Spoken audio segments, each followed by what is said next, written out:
Welcome back to the weekly update of the games I've been playing. And this week I've only played 3 games, starting off with Dead Rising Deluxe Remaster.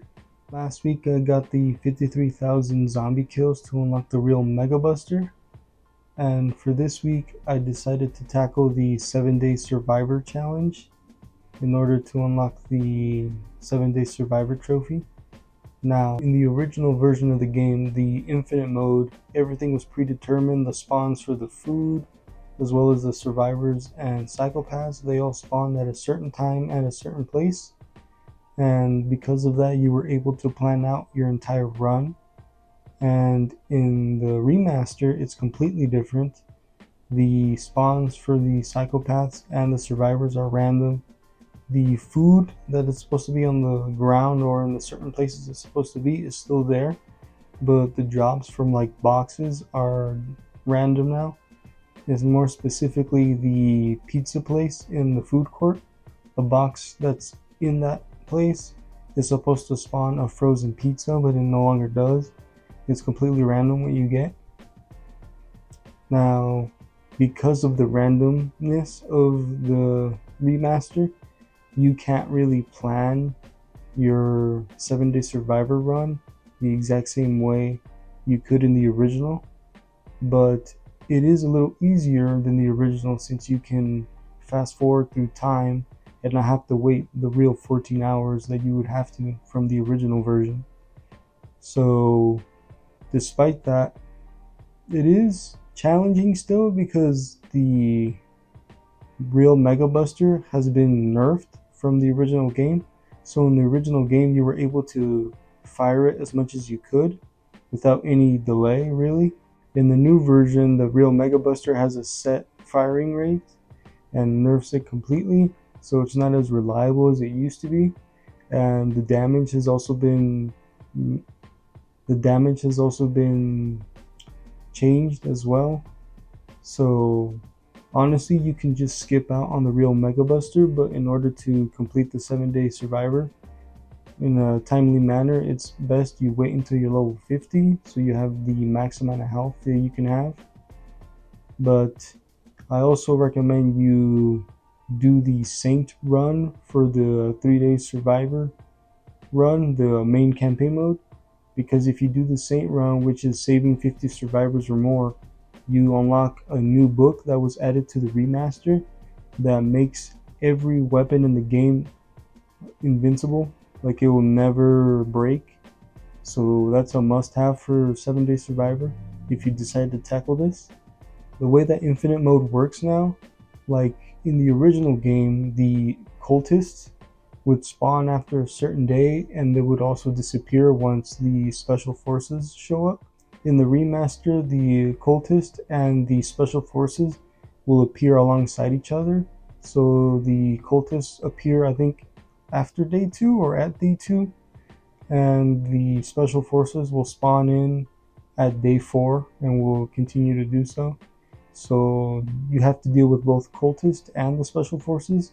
Now the cultists are easy to dispose of, but the special forces can be a pain in the ass, because if more than one of them shoots at you, it'll stun lock you, and if you end up falling down to the ground, it's basically a death sentence. Now in this version of the game, you can actually quit and suspend your infinite mode run, and you can resume whenever you want, which is nice.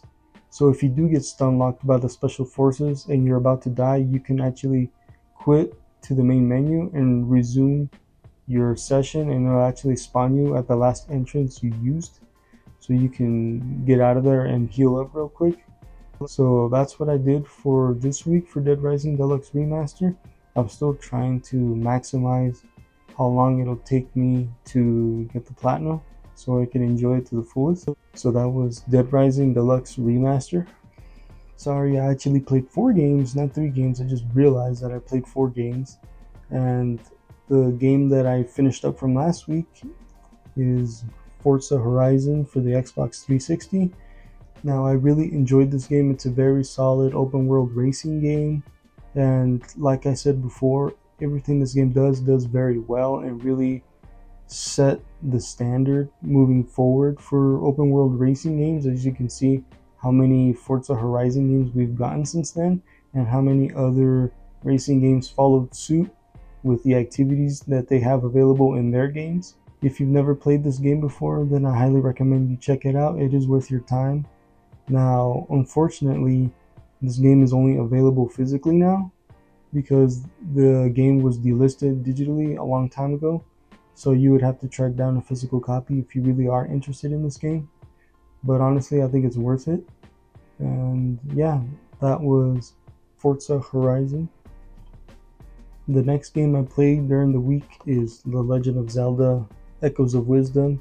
Now, this is a top-down action-adventure game, and the game focuses a lot on puzzles and, of course, combat. Now, this game is definitely different from, like, Link's Awakening, for instance.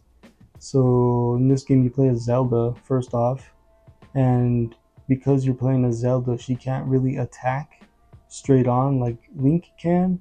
So she uses this ability called Echoes, where she perfectly duplicates objects and enemies out in the world, and they do her bidding. So as far as the story goes, Zelda gets captured and Link goes to save her, but in this instance, she doesn't know who Link is. And after Link defeats the monster that kidnapped her, the monster disappears but leaves behind a giant purple rift that starts to consume everything in the room, and including Link. But before Link disappears, he cracks the crystal that Zelda is trapped in. And once he disappears, she breaks out of the crystal and starts running out of the dungeon that she was trapped in. And when she makes it out, she goes to the castle to tell her dad what happened. And when she does that, the rifts start to appear at the castle and swallows her dad and his general and his researcher.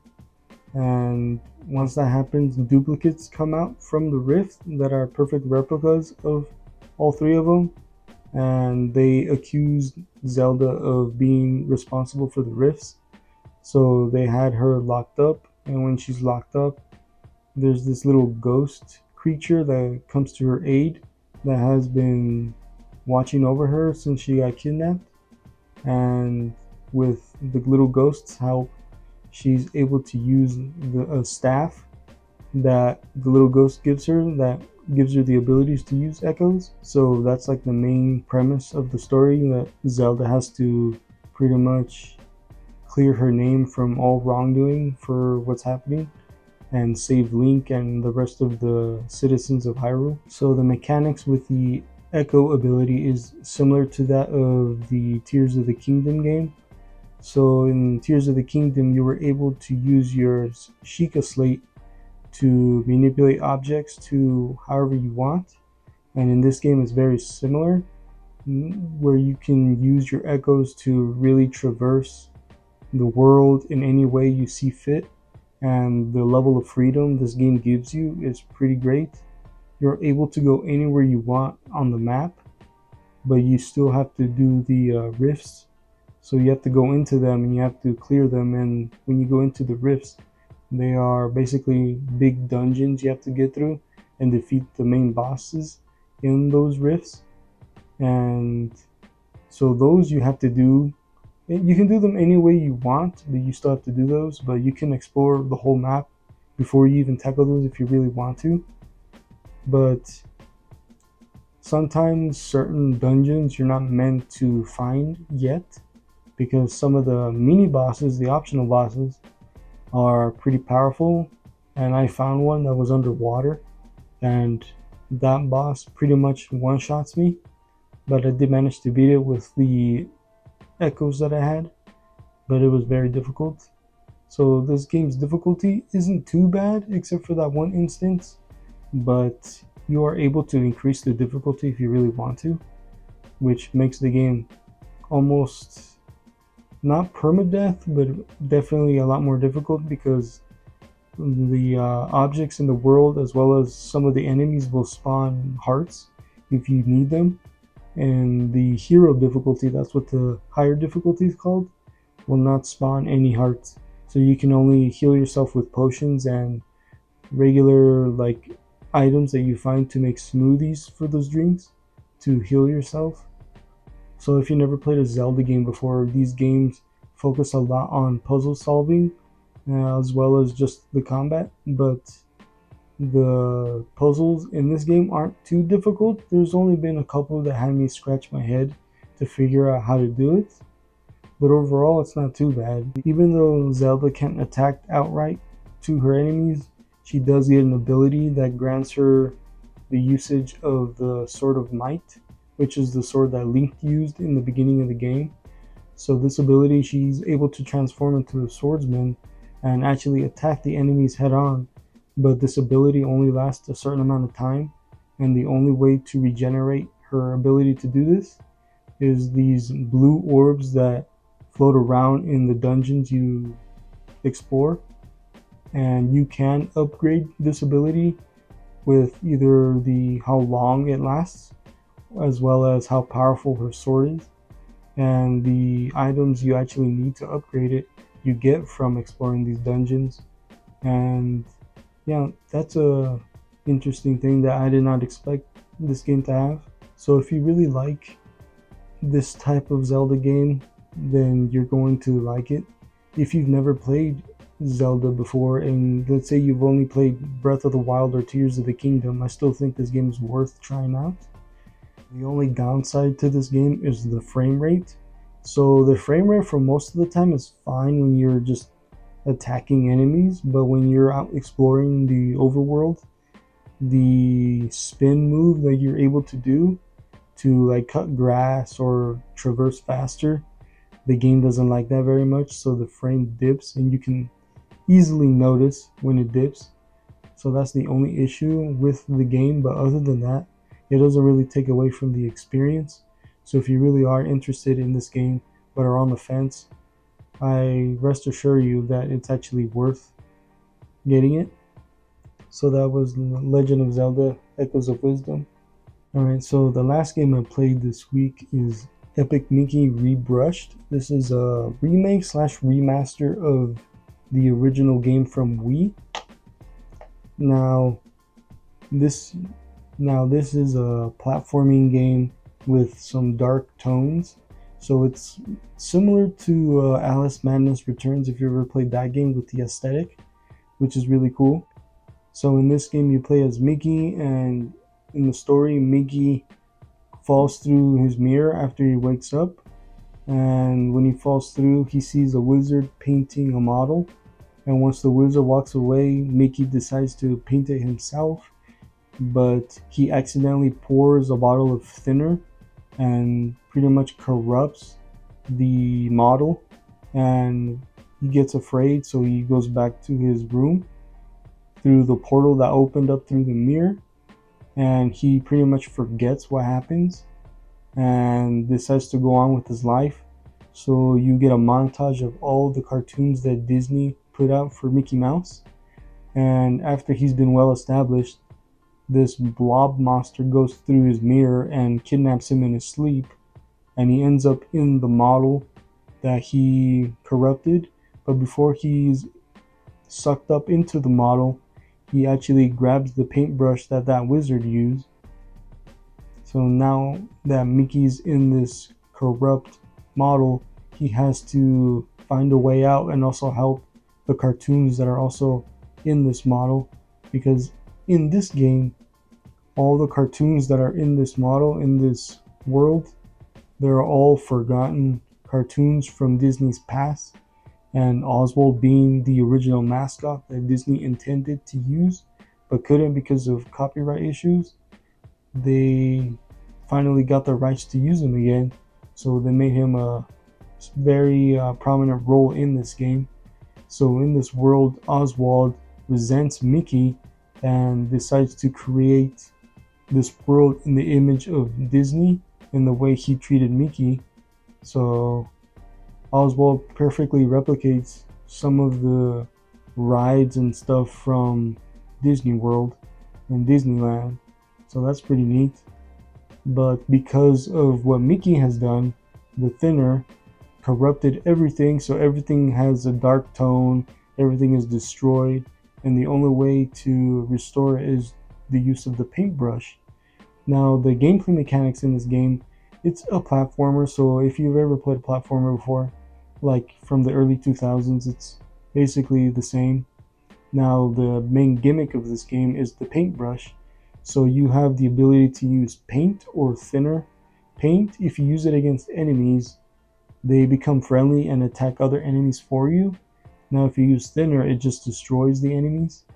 Now, the paint and the thinner play a big role in traversing the world itself.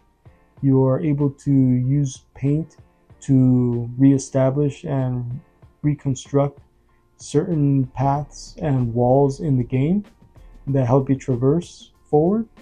And thinner also takes away walls and other objects that can hide certain things or certain levers, certain secrets.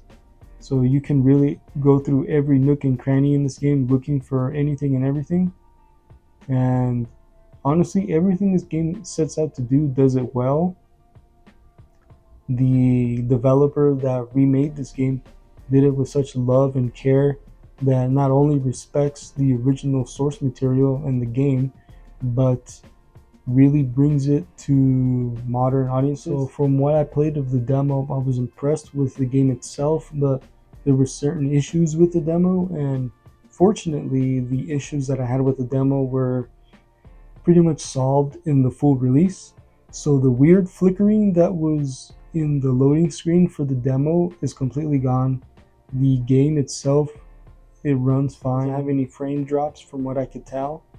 And overall, the developer Purple Lamp really did a good job with this remake slash remaster. I'm still not sure which it is, if it's a remake or a remaster, but either way they did a good job. Another thing I really like to say that I liked about this game so far is the 2D side-scrolling sections. So between every part of this world, there is a loading screen between each one, but they kind of hide the loading of the next area by making you do these 2D side-scrolling sections, and honestly it adds a lot more to the game.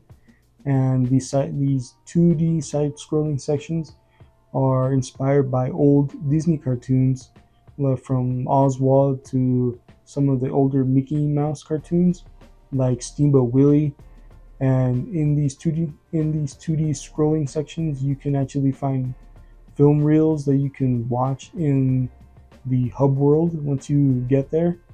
And you can also unlock art for the game, and you can unlock new costumes. Now, what I did not expect this game to have is side quests, which you can do for the NPCs that are in the hub world and other parts of the world. You can do the quests, or you don't have to do the quests, but the way you go about it, if you do them, it'll help you, and the NPCs of the world will see you in a better light. If you decide not to do it or do a different choice than what you're meant to do, they will see you in a bad light than they already do. And apparently all your decisions like this matter in the game. Towards the beginning of the game, Small Pete asks you to clear his name after his steamboat was crashed into one of the hub areas in the game. And once you find his boat and you find his logbook, you can either turn it into a certain NPC to clear Small Pete's name, or you can use it to give it to someone else and he'll give you a pin in return to keep everything hush hush. So choices like that I was not expecting in this game, which is really cool. Like I said before, this game is a love letter and respects a lot of the old Disney cartoons, and there's references to them all over the place, which is really cool. Now,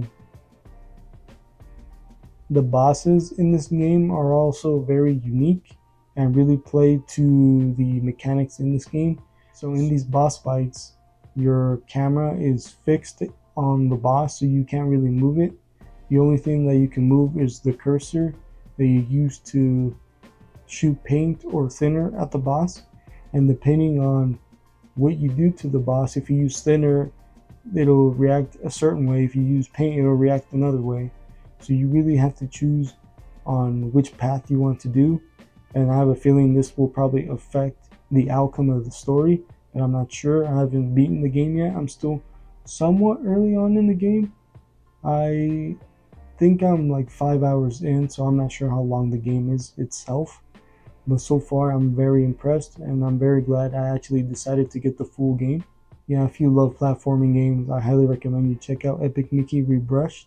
That's all I have to say on the game for now. So that is Epic Mickey Rebrushed. So that is all the games I played this week. And once again, I want to ask you what you played this week. And yeah, I'll see you guys for next Friday's video. Thank you.